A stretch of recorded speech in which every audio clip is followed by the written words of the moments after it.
তোমার সমাবেশে যে 5 লক্ষ লোক হলো, এই 5 লক্ষ লোক তোমার আইডিওলজিতে কনভিন্স হয়ে আসছে না তুমি টাকা দিয়ে আনছো? টাকা দিয়ে আনি এইটা বলা মানে ওই সব লোক যারা আমাদের সমাবেশে আসেন তাদের প্রতি চরম অবমাননাকর একটা বিষয় হয়ে দাঁড়ায়। আমি একবারও কি বিএনপির নামটা উচ্চারণ করেছি?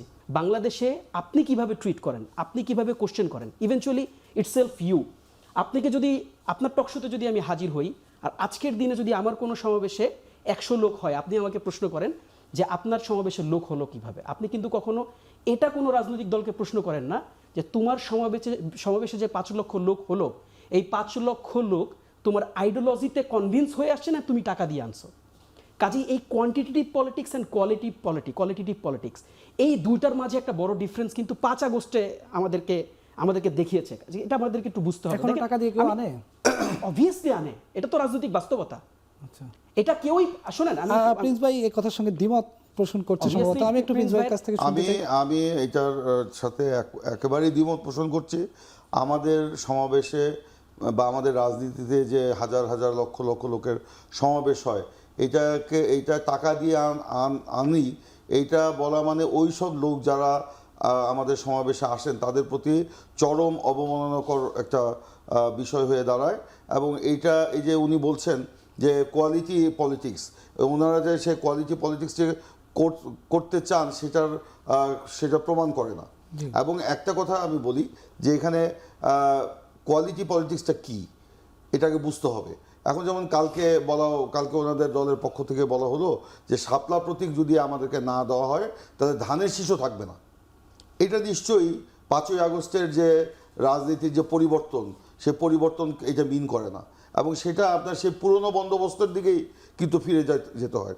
যেমন আজকে আপনার চরমনায়ের পীর সাহেব বললেন যে আগামী নির্বাচন হবে ইসলামের পক্ষে এবং ইসলামের বিপক্ষের শক্তির সাথে।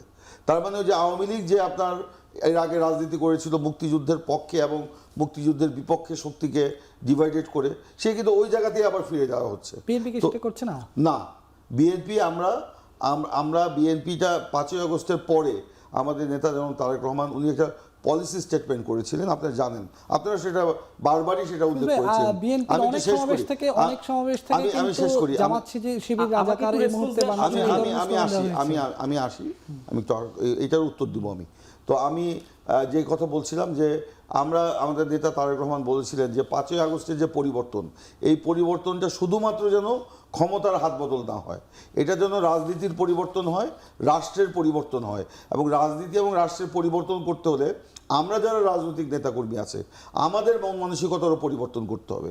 এবং পুরনো দিনের ধ্যান ধারণায় রাজনীতি করা যাবে না বলেই কিন্তু আমরা আজকে অনেক পজিটিভ দিক দিয়ে আগাচ্ছি। আপনি যে স্লোগানের কথা বলছেন, আমাদের মঞ্চ থেকে দায়িত্বশীল কেউ এরকম স্লোগান দেয়নি। যারা দিয়েছে আমরা বন্ধ করার চেষ্টা করেছি।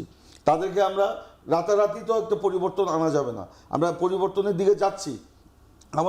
আমরা এখন স্লোগান দিচ্ছি যে ধানের শীষে ভোট দিলে দেশ গড়ব মিলেমিশে। আমরা মিলেমিশে রাজনীতির কথা বলছি। আমরা শেষ করতে পারিনি, আমাকে একটু সুযোগ দিয়েন। আমি কি শেষ করবো? আচ্ছা, প্রিন্স ভাই একটু শেষ করে তারপর আমি যে কথাটা বলছি যে এই যে রাজনীতির এই যে লোকজনকে টাকা দিয়ে যে নিয়ে আসার যে কথা বলা হচ্ছে একেবারে অমূলক, বানোয়াট, ভিত্তিহীন। হ্যাঁ, এখন একটা মনে করেন কথার কথা যে আমার সরোয়ার্দী উদ্যানে একটা সমাবেশ, আমার সাভার থেকে লোক আসবে, সেই লোকটা কি পায়ে হেঁটে আসবে? তারা সেই লোকাল কমিটি সেখানে বসে সেখানে যাতায়াতের ব্যবস্থা তারা করছে। সেন্ট্রাল থেকে আমরা কিন্তু কোনো পয়সা করে দিচ্ছি না তাদেরকে, আমাদের কোনো খরচ নাই। লোকাল কমিটি বসে তারা সেখানে ট্রান্সপোর্ট ভাড়া করছে, সেই ট্রান্সপোর্ট ভাড়া দিয়ে করে সেখানে আসছে। সেখানে আমরা যেমন বলি সাভার থেকে যারা যাবেন তারা এই পয়েন্টে আপনারা সবাই জড়ো হন, এখান থেকে তাদেরকে নিয়ে যাব। আচ্ছা, আমরা 10টা গাড়ি দিয়ে নিয়ে আসলাম, কিন্তু আরও প্রায় 20টা গাড়ি সমান মানুষ তারা কিন্তু নিজেদের উদ্যোগে এই সমাবেশে আসছে, আমাদের কিন্তু আনতে হচ্ছে না। তো এগুলো তো পলিটিক্সের ব্যাপারটা বুঝতে হবে। আপনি আপনার কথাটা। জি, আমি আসলে কথার মাঝখান থেকে যখন ফ্লোর এক্সচেঞ্জ হয়ে যায় তখন মিস লিড হয় আর কি। দেখেন, আমি খুব সম্মানের সাথে দ্বিমত করি। প্রিন্স ভাইদের বাংলাদেশের রাজনীতিতে যথেষ্ট অবদান আছে এবং তারা যথেষ্ট শ্রদ্ধার। তবে সমস্যাটা কোথায় জানেন? আমি এটাই বুঝাইতে পারি না অনেক সময় আমরা যে আমি যখন একটা ওভারঅল অ্যাসপেক্ট নিয়ে কথা বলি, I am not talking about BNP. আমি একবারও কি বিএনপির নামটা উচ্চারণ করেছি? করিনি তো। আমি ওভারঅল সিনারিওর কথা বলছি। আমি খুব স্পষ্টভাবে বলি, এটা যদি এনসিপিও করে থাকে, আমরা কেন এখানে বসে আছি? আমরা রাষ্ট্রের মৌলিক পরিবর্তন চাই। আমরা কেন এখানে বসে আছি? আমরা তো ওই পরিবর্তনটাই চেয়েছিলাম যে আমি এই মঞ্চে বসে আমি আমার দলকে সমালোচনা করতে পারবো।